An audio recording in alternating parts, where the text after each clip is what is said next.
Good morning. Here we are again. Here I am again. I'm beginning to not even like the word we. Like, reminds me kind of weedy, the infamous or the notorious bullshit alternative to Wi-Fi, which comes as a part. Wi-Fi is why people typically get cable Wi cable for their home.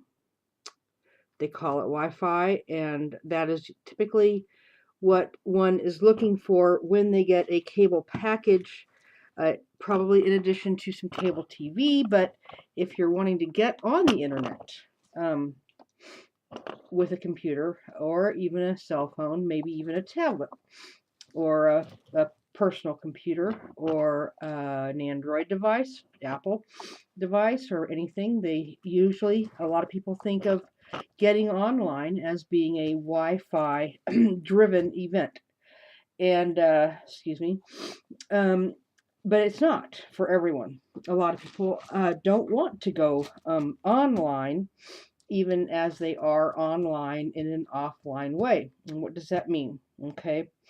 I'm just going to take an example from history, from not too distant history, and try to explain something that probably a lot of people already know. It's hard for me to know what someone else knows unless they contact me and say, I know this, and I don't usually contact them and say, do you know this? So I'm going to try to start with an example from history that's not too far away, not too far back, and that would be when there were some uh, I don't know if they were riots.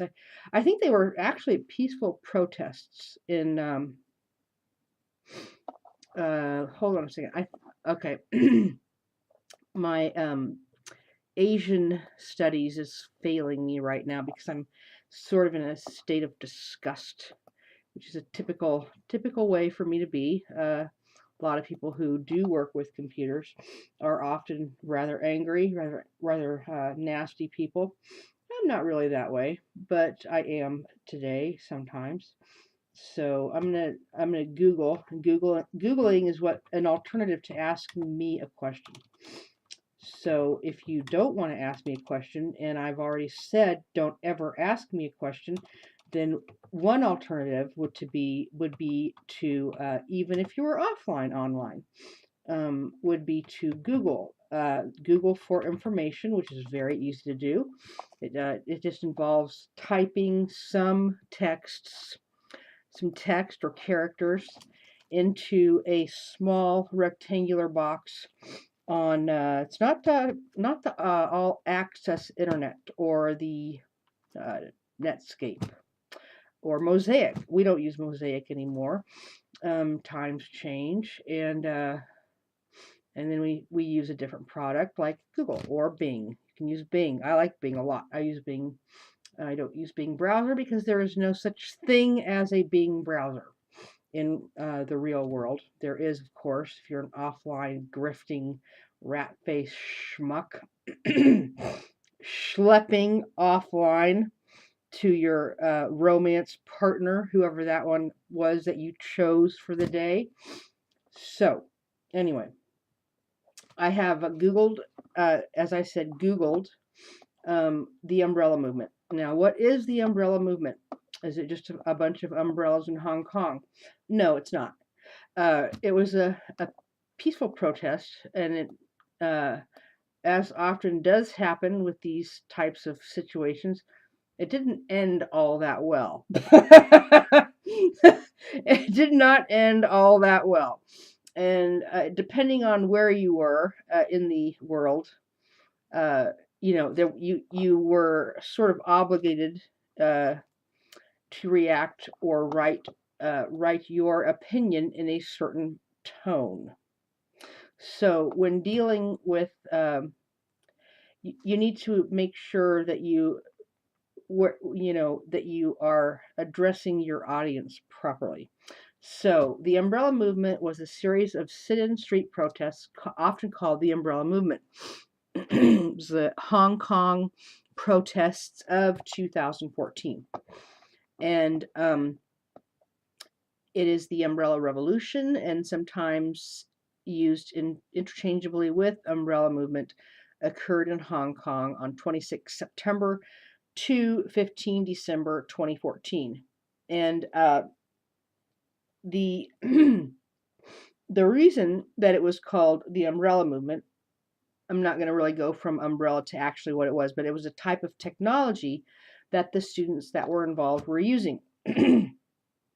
And what it is it uses a low frequency radio technology that you need to be within a certain proximity of another person to transmit a message from one cell phone to another. So, for instance, let's say they had their actual Wi-Fi cut off, which they did. So they were able to communicate with each other via cell phone uh, using a low frequency radio wave, and then they could text each other without being online. Hence, they were offline. Now, I would consider a protest such as what happened in Hong Kong a fairly appropriate place to have a desperate need to use a low frequency radio wave to communicate. But I don't know the whole story. And let's say, for instance, if you were a professor who was in mainland China and you wrote an article about the Hong Kong protests, you're not going to sit there and say, oh, China fucked up and they're so mean and everything. You're going to write so you don't, get your ass thrown in political prison. So, but if you were in another part of the world, you might have a stronger opinion expressed. And honestly, I don't know the situation. And due to the situation in the United States, I'm beginning to question everything I've ever learned. And I have this, of course, the book over here, written by, what's his name? I chance spilling everything if I get it. It's a people's history written by Howard Zinn. That's right, Howard Zinn. A book that everyone should get a copy of and read it over. So anyway, what I was saying is the type of technology that you can use to send a text message from one person to another uses that low frequency radio wave, and if you when you spread it out and you look at the whole group of people that are doing it, you call it a mesh network. So you can build a little ad hoc network or a big ad hoc network such as what we have today, which is causing people to literally expire or die because it's in the medical equipment, it's in the hospitals. I know from my mapping of where this mesh goes that it's I had a perfect map of the nodes at one point, and I still have it. There was one near Arkansas, one directly in Nebraska, one in Washington State, one in Colorado State, and one in not Wisconsin where my sister lives, but a state very near to there. So there were I think 5 nodes that hooked together. And with those, they were able to expand out like Einstein crackling all over the place. And we're able to go into the hospitals and to use those Wi-Fi inappropriately, and then drag that along with maybe 264 networks that they had built. That wasn't in Hong Kong, that was here in the US, but that's the same technology, the same concept. You used to be able to get mesh networking software from Microsoft, but they don't give that out anymore. I think even as of 2015 you could not get mesh networking. Why couldn't you get that anymore? I'll tell you why. It's because if you ever find yourself in a situation where you need an ambulance or you need a fire truck.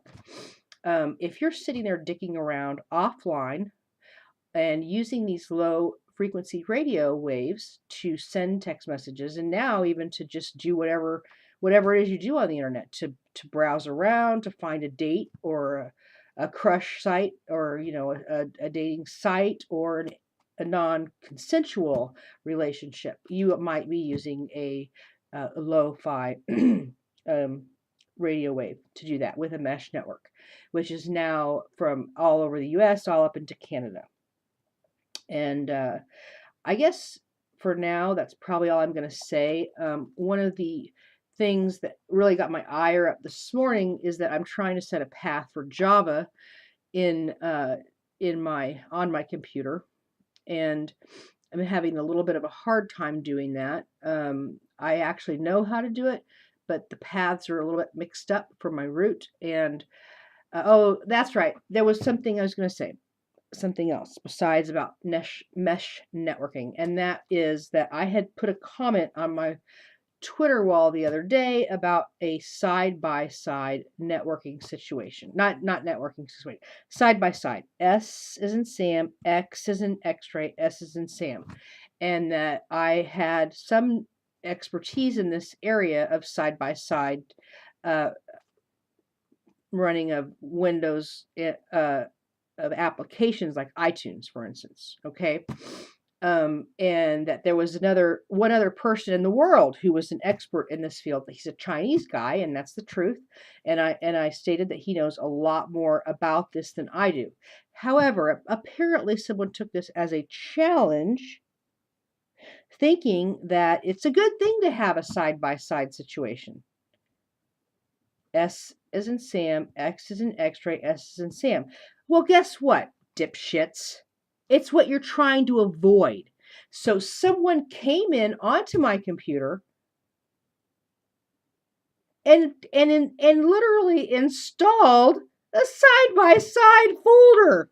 And that is the reason that I was saying I have an expertise in that field is because it's something I've worked so hard to get away from. Nobody who has a healthy computer ecosystem wants a side-by-side copy of Windows running on their hard drive. That's so freaking stupid. My head's about to explode. And so why did you do that? Like, why do these people think, oh, well, she thinks that, she's good at that, so we want to be good at it. But you just proved you weren't, because it's a situation that you're trying to get away from, not to create.